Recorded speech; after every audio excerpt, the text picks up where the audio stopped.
নমস্কার। আশা করি ভালো আছেন সবাই। আজ উপস্থিত হলাম পাঠচক্রের চতুর্থ পর্ব নিয়ে।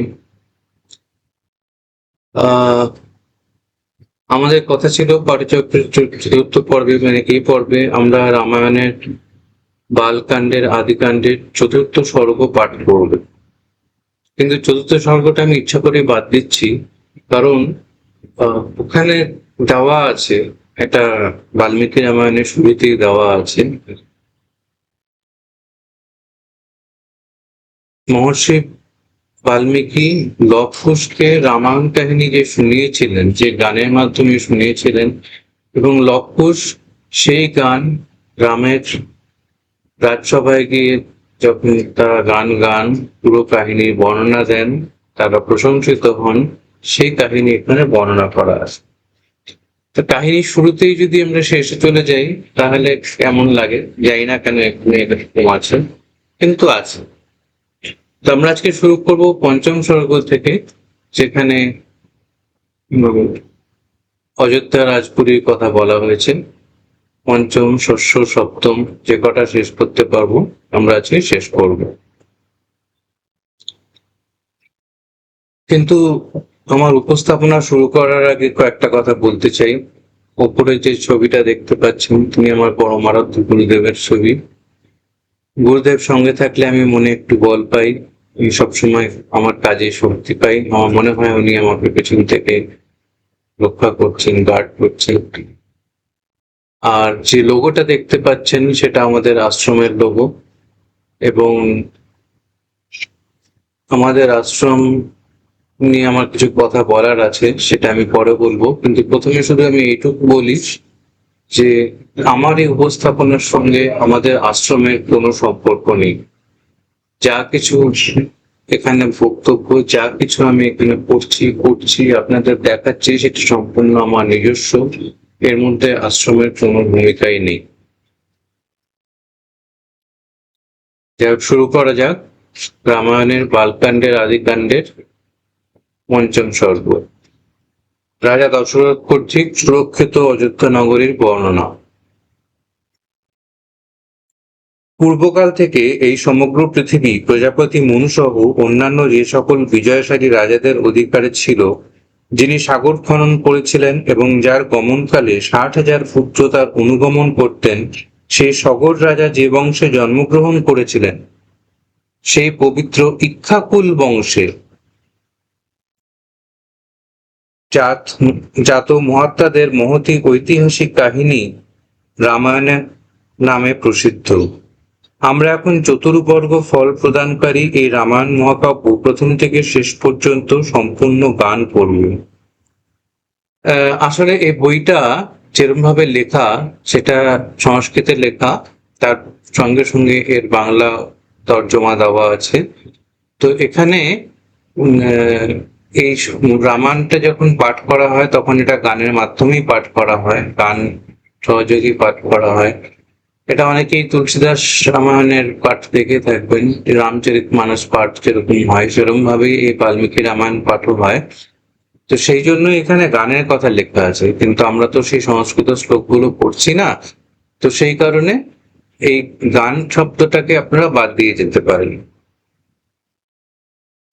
আপনারা সকলে দোষ দৃষ্টি পরিত্যাগ করে শ্রদ্ধা সহকারে এর গান শ্রবণ করুন। সরজু নদীর তীরে সমৃদ্ধ, আনন্দদায়ক ও প্রভূত ধনধান্যে পূর্ণ কোশল নামে এক বিশাল রাজ্য অবস্থিত ছিল। সেই রাজ্যে অযোধ্যা নামে সর্বজন প্রসিদ্ধ এক নগরী ছিল, যে নগরী শ্রেষ্ঠ মানব মনু স্বয়ং নির্মাণ করেছিলেন।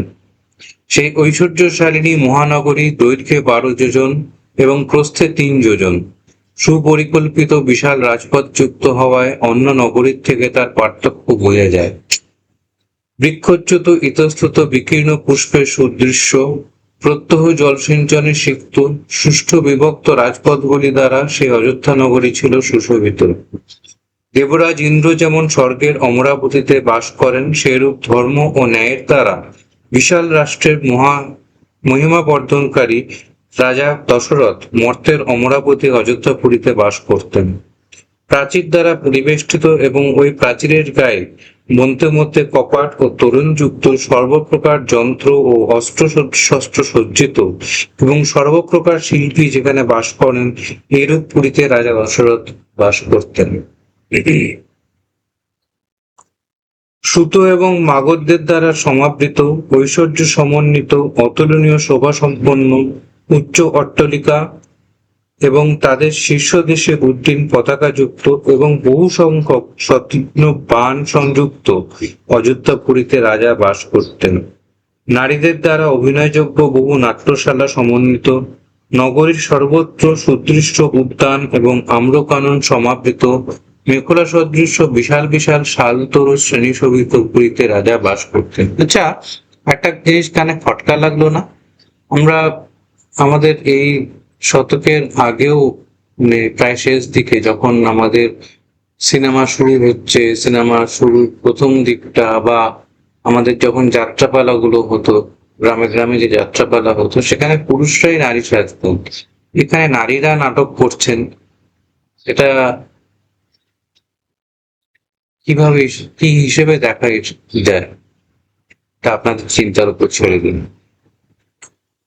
চতুর্দিকে শত্রুদের অগম্য পরীক্ষা বেষ্টিত এবং অশ্ব, গজ, গো, উষ্ট্র ও গর্ধ প্রভৃতি পশু সম্পদে পরিপূর্ণ পুরীতে রাজা বাস করতেন। রাজস্ব দান কর্মরত সামন্ত রাজগণ পরিবৃত এবং বিভিন্ন দেশবাসী বণিকগণ সমাবৃত পুরীতে রাজা দশরথ বাস করতেন।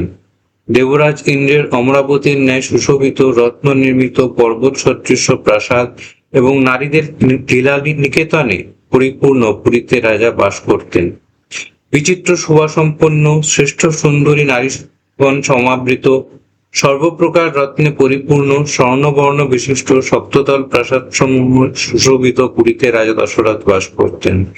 সমভূমিতে অবস্থিত পরস্পর গাঢ় সন্নিবিষ্ট অট্টালিকা সমূহ সমাবৃত শালিধানের চাউলে সমৃদ্ধ এবং ইক্ষুরসের ন্যায় সুমিষ্ট পানীয় জলপূর্ণ পুরীতে রাজা দশরথ বাস করতেন।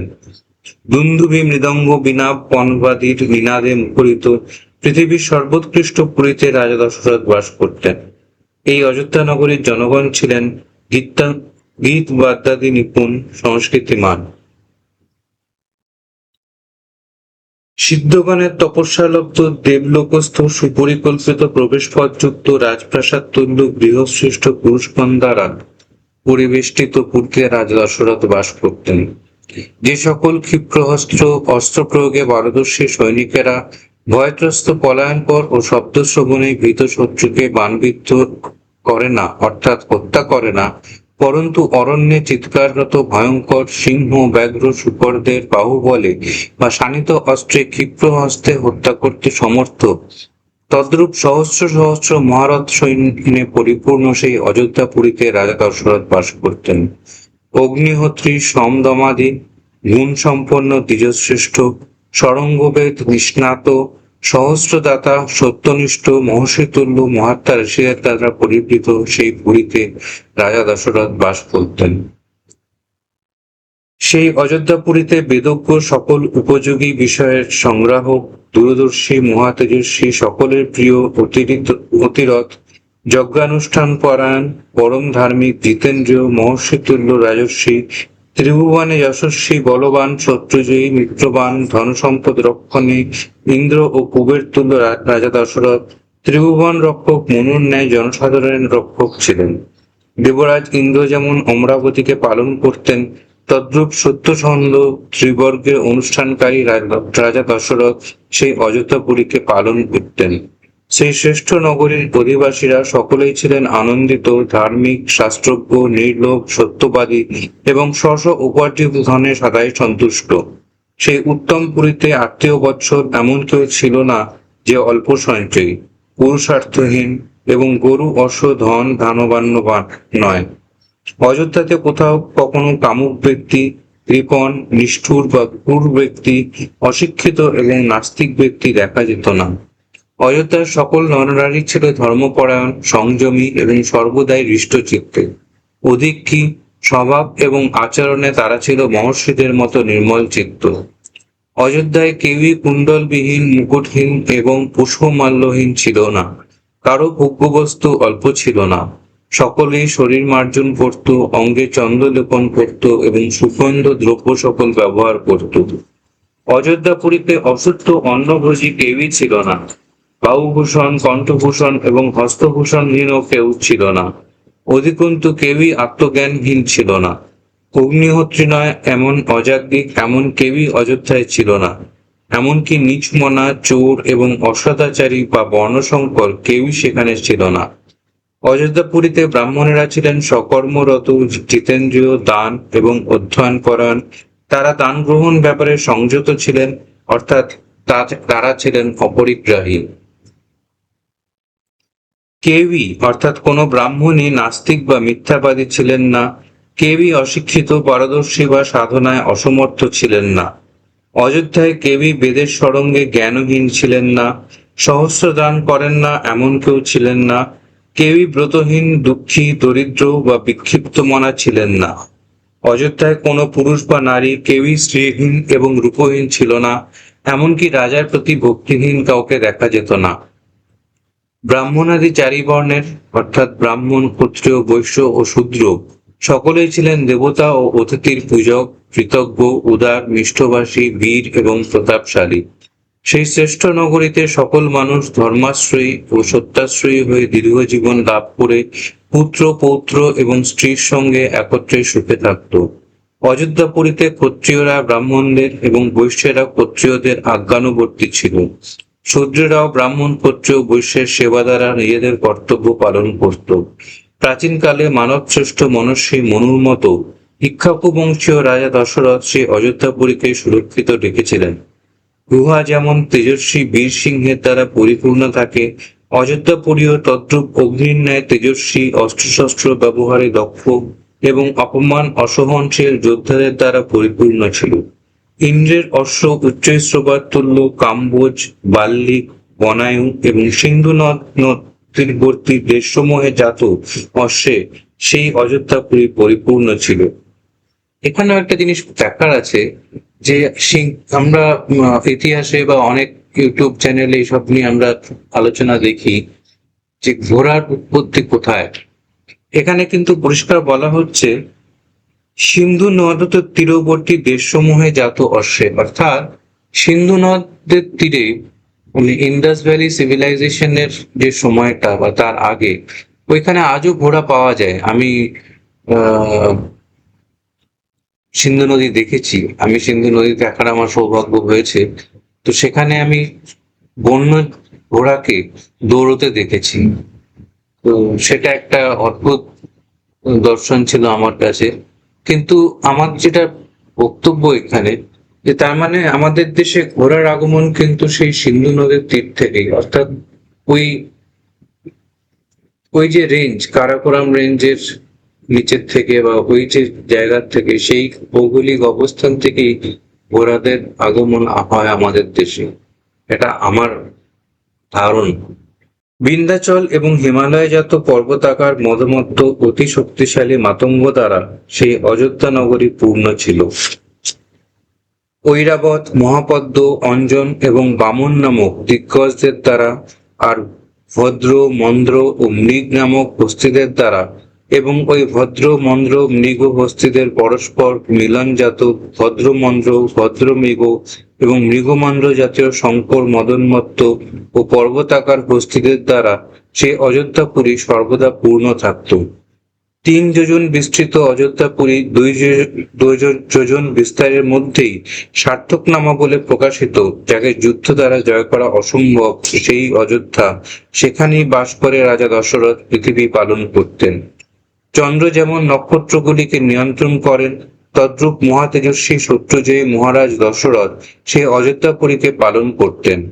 ইন্দ্রের ন্যায় মহাতেজস্বী মহারাজ দশরথ বিচিত্র বর্ণময় গৃহশোভিত সহস্র সহস্র নরনারী পরিপূর্ণ দৃঢ় অর্গলবদ্ধ তরুণযুক্ত কল্যাণময়ী সার্থকনামা অযোধ্যাপুরীকে পালন করতেন। রাজমন্ত্রীদের গুণ ও নীতির বর্ণনা। বীর ইক্ষ্বাকু বংশীয় মহাত্মা রাজা দশরথের দৃষ্টি, জয়ন্ত, বিজয়, সুরাষ্ট্র, রাষ্ট্রবর্ধন, অকোপ, ধর্মপাল এবং অস্ত্রশাস্ত্রবেত্তা সুমন্ত্র এই 8 জন মন্ত্রী ছিলেন। যারা ছিলেন রাজনৈতিক মন্ত্রণায় এবং ইঙ্গিতের দ্বারাই অপরের অভিপ্রায় বুঝতে অভিজ্ঞ, সর্বদাই রাজার প্রিয় ও হিতকর কার্যে রত, সর্বগুণান্বিত, কীর্তিমান, শুদ্ধাচারী এবং সর্বদাই রাজকার্যে অনুরক্ত। বশিষ্ঠ এবং বামদেব নামে শ্রেষ্ঠ ঋষিদ্বয় তার অতীব প্রিয় রাজপুরোহিত ছিলেন। এতদ ব্যতীত অন্য মন্ত্রীরা ছিলেন সুযোগ্য, জাবালি, কাশ্যপ, গৌতম, বর্ষিয়ান, মার্কেন্ডেয় এবং দ্বিজ কাত্যায়ন। বিদ্যাহেতু বিনয়ী, লজ্জাশীল, কর্মকুশল, জিতেন্দ্রীয়, কীর্তিমান, মহাত্মা, শাস্ত্রজ্ঞ, দৃঢ় পরাক্রমী, যশস্বী, কর্মে সমাহিত চিত্ত, তেজ, ক্ষমা ও যশসম্পন্ন বংশ পরম্পরাগত নিযুক্ত ঋত্বিকগণ এই ব্রহ্মশ্রীদের সঙ্গে প্রতিজ্ঞানুসারে সর্বদা কর্ম করতেন। তারা মৃদু হাস্যপূর্বক কথা বলতেন এবং ক্রোধ, কাম বা স্বার্থের বশীভূত হয়ে কখনো মিথ্যা কথা বলতেন না। এই সকল মন্ত্রীদের কাছে নিজেদের বা শত্রুপক্ষীয় রাজাদের কোনো কিছুই অবিদিত থাকতো না। শত্রুপক্ষীয় রাজারা যা করছেন, যা করেছেন বা যা করতে ইচ্ছা করেন সবকিছুই তারা গুপ্তচরদের মাধ্যমে জানতে পারতেন। সেই মন্ত্রীগণ আইনশাস্ত্র ছিলেন সুপণ্ডিত। রাজার প্রতি এবং দেশে প্রজাদের প্রতি তাদের বন্ধুত্ব সৌহার্দ্য ছিল অকৃত্রিম, সুপরীক্ষিত এবং তাদের সন্তানগণ দণ্ডনীয় অপরাধ করলে তাদের প্রতিও শাস্তি বিধানে তারা পশ্চাৎপদ হতেন না। তারা রাজকোষাগারে ধনবৃদ্ধি এবং সৈন্য সংগ্রহ ব্যাপারে সর্বদা নিযুক্ত থাকতেন। অনপরাধী শত্রুকেও তারা হিংসা করতেন না। সেই মন্ত্রীরা ছিলেন বীর, সর্বদাই উদ্যমশীল এবং রাষ্ট্রনীতি শাস্ত্রানুসারে কর্তব্য পরায়ণ। আরও তারা পবিত্র চরিত্র দেশবাসীদের সর্বদাই রক্ষা করতেন। তারা ব্রাহ্মণ, ক্ষত্রিয়াদি সকল বর্ণের প্রজাদের কষ্ট না দিয়ে ন্যায়ানুসারে রাজকোষ পূর্ণ করতেন। অপরাধী ব্যক্তির ক্ষমতা অক্ষমতা বিচার করে তাদের প্রতি কঠিন বা মৃদুদণ্ড বিধান করতেন। পবিত্র চরিত্র, স্থির বুদ্ধি এবং সম্যক জ্ঞানী সেই মন্ত্রীদের অভিজ্ঞতায় অযোধ্যাপুরীতে এবং সমগ্র কৌশল রাজ্যে কোনো ব্যক্তি মিথ্যাবাদী বা দুষ্টবুদ্ধি সম্পন্ন বা পরশ্রীগামী ছিল না। সে অযোধ্যাপুরী এবং কৌশল রাজ্যের সর্বত্র শান্তি বিরাজ করত। উত্তম বস্ত্র পরিহিত, সুসজ্জিত, পবিত্র কর্মা, রাজার হিতাকাঙ্ক্ষী সেই মন্ত্রীরা নীতিরূপ চক্ষুকে উন্মীলিত রেখে সর্বদা সজাগ থাকতেন। তারা ছিলেন গুরুজনদের গুণগ্রাহী এবং নিজ গুণে সকলের নিকট সমাদৃত, বীরত্বে প্রসিদ্ধ, বিদেশেও গুণগ্রাহীদের কাছে সমাদৃত এবং সর্ববিষয়ে স্থির বুদ্ধিতে কার্য সম্পাদনকারী। তারা সকলেই ছিলেন সর্বদেশে ও সর্বকালে গুণবান বলে প্রসিদ্ধ। কেউই গুণহীন ছিলেন না। ছিলেন যুদ্ধনীতির সন্ধি বিগ্রহ বিষয়ে রাজনীতিগত ও প্রকৃতই ঐশ্বর্যশালী। তারা সকলেই ছিলেন রাজকীয় মন্ত্রণা গোপন রাখতে সমর্থ, বিচারের সূক্ষ্ম বুদ্ধি সম্পন্ন, নীতিশাস্ত্রে অভিজ্ঞ এবং সর্বদাই প্রিয়ভাষী। এইরূপ গুণবান মন্ত্রীদের সঙ্গে মিলিত হয়ে নিষ্পাপ রাজা দশরথ বসুন্ধরা তথা রাজ্য শাসন করতে লাগলেন। গুপ্তচরদের সহায়তায় স্বরাজ্যের এবং শত্রু রাজ্যের সকল বিষয়ে তীক্ষ্ণ দৃষ্টি রেখে প্রজাদের ধর্মপদে রক্ষা করে, প্রজাদের স্বধর্ম পালনে সহায়তা করে, অধর্ম পরিত্যাগ পূর্বক প্রজাপালন দ্বারা ত্রিভুবনে বিখ্যাত দানশীল, প্রিয়ভাষী, সত্যসন্ধ পুরুষ সিংহ রাজা দশরথ অযোধ্যায় অবস্থান করে এই পৃথিবীকে অর্থাৎ নিজ রাজ্যকে শাসন পালন করতেন। রাজা দশরথ নিজের চেয়ে বেশি বা শক্তি সম্পন্ন কোনো শত্রুর সম্মুখীন হননি। তার অনেক বন্ধু ছিলেন এবং সামন্ত রাজারা সর্বদাই তার সামনে নতমস্তকে থাকতেন। স্বীয় প্রতাপে কণ্টক তুল্য শত্রুদের বিনষ্ট করে দেবরাজ ইন্দ্র যেমন স্বর্গে শাসন করেন, সেই রকম তিনি পৃথিবীকে নিজ রাজ্যকে শাসন করতেন। উজ্জ্বল কিরণমালা যুক্ত উদিত সূর্যের মতো রাজা দশরথ সুমন্ত্রণা দ্বারা কল্যাণ সাধনে নিরত, অনুরক্ত, দক্ষ, শক্তিশালী মন্ত্রিমণ্ডলী পরিবৃত হয়ে শোভা পেতেন। এই নিয়ে শেষ হলো রামায়ণের বালকাণ্ডের আদিকাণ্ডের সপ্তম পর্ব। অষ্টম পর্ব থেকে ব্যাপারটা আরো ইন্টারেস্টিং হয়ে যাবে, কারণ এখানে রামের জন্ম কাহিনী শুরু হবে। জানি না পুজোর আগে আমি এই নেক্সট এপিসোড আনতে পারবো কিনা। চেষ্টা করব একটা এপিসোড আনার, না হলে একদম কালী পুজোর পরেই আমার এপিসোড আসবে। আর সেই কারণেই সবাইকেই আগাম শারদ শুভেচ্ছা জানিয়ে রাখি। আর যেরকম বলছিলাম যে আমি আমার বক্তব্য শেষ করার আগে আশ্রম নিয়ে কিছু বলবো। আমাদের আশ্রম আর 5টা আশ্রমের মতো নয়। এখানে আমাদের কিছু চাওয়া পাওয়ার নেই। আমরা এখানে সবাই একটা পরিবারের মতো। আমরা দুর্গাপুজোর সময় আপনাদেরকে বলছি, আসুন, দেখুন, ভালো লাগতে পারে। আমাদের আমাদের আশ্রমে কোনো দাবি দাওয়া নেই। শ্রদ্ধা সহকারে আপনার সামর্থ্য অনুসারে আপনি যা দান করবেন, আশ্রমে সেই দান গ্রহণ করা হয়। আপনি চাইলে দান নাও করতে পারেন, এটা সম্পূর্ণ আপনার ব্যাপার। কিন্তু আসুন, আরো 5টা আশ্রম তো আপনারা যান, ঘুরে বেড়ান, কিন্তু আমাদের আশ্রমে আসুন, একবার দেখে যান, একবার এখানে পরিবেশ দেখে যান, আমাদের কর্মকাণ্ড দেখে যান, আমাদের উদ্দেশ্য, আমাদের ধর্মীয় বিচার ব্যবস্থা সবকিছু দেখে যান, ভালো লাগবে। আজকের দিনের সঙ্গে তাল মিলিয়ে চলার জন্য অত্যন্ত ভালো লাগবে। আর অবশ্যই যদি কেউ দীক্ষা নিতে ইচ্ছুক হন, তাহলে আমার ডেসক্রিপশন বক্সে আশ্রমের নাম, ঠিকানা, ফোন নাম্বার দেওয়া আছে, সরাসরি সেখানে যোগাযোগ করতে পারেন। অথবা আমার ডেসক্রিপশন বক্সে আমার ইমেল আইডি দেওয়া আছে, আপনাদের নাম, গোত্র, মোবাইল নাম্বার দিয়ে আমার সঙ্গেও যোগাযোগ করতে পারেন। আমি সেটা আশ্রম কর্তৃপক্ষের হাতে পাঠিয়ে দেব, তারা আপনাদের সঙ্গে যোগাযোগ করে নেবেন পরবর্তী দিনগুলো জানিয়ে। আমি চেষ্টা করছি, দেখি আমার পরবর্তী এপিসোডে যদি এই বাংলা বছরে কোন কোন তিথিগুলো আছে, কোন কোন দিনগুলো আছে আশ্রমের দীক্ষা দেওয়ার দিন, সেগুলো দেওয়ার যদি আপনাদের সামনে তুলে ধরা যায় তাহলে খুব ভালো হয়। এবং আমাদের আশ্রমের বার্ষিক উৎসব আছে, সেটা পৌষ মাসে হয়, জানুয়ারি মাসে হয়, পরপর 3টে রোববার হয়। প্রথম রোববার গুরুদেবের মাল্যদান অনুষ্ঠান থাকে, যেখানে ভক্তরা অনেকে আশ্রমে গিয়ে, অনেকে নিজের বাড়িতে বসে গুরুদেবকে মাল্যদান করেন। দ্বিতীয় রোববার আমাদের উদয়াস্ত ত্রম্বক হোম হয়, সেই হোমও একটা বিশাল ব্যাপার, সেটাও গিয়ে দর্শন করতে পারেন। এবং তৃতীয় রোববার উদয়াস্ত নাম কীর্তন, এটা আমাদের মানে বাৎসরিক উৎসব। আপনারা শারদীয় দুর্গা পুজোয় না আসতে পারলে সেই সময় আসতে পারেন। আমি চেষ্টা করছি আমার পরবর্তী এপিসোডে সেই ডেটগুলো জানিয়ে দেওয়ার, কবে কবে কি আছে। আপনারা আসুন, নিশ্চয়ই ভালো লাগবে। এছাড়াও যে কোনো সময়ই আসতে পারেন আশ্রমে। আশ্রম মোটামুটি প্রত্যেক দিনই খোলা থাকে, কিন্তু বিশেষ বিশেষ দিনে ভোগের ব্যবস্থা থাকে, আর অন্য দিনেও ভোগের ব্যবস্থা থাকে, কিন্তু সেটা আগে জানিয়ে যেতে হয়। এই ছিল আমার আশ্রম নিয়ে বলার কথা। আর আবারও বলি, সবাই ভালো থাকবেন, সবাই সুস্থ থাকবেন।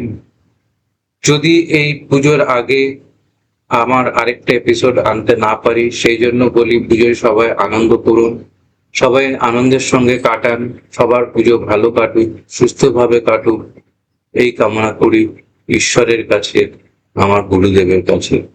নমস্কার।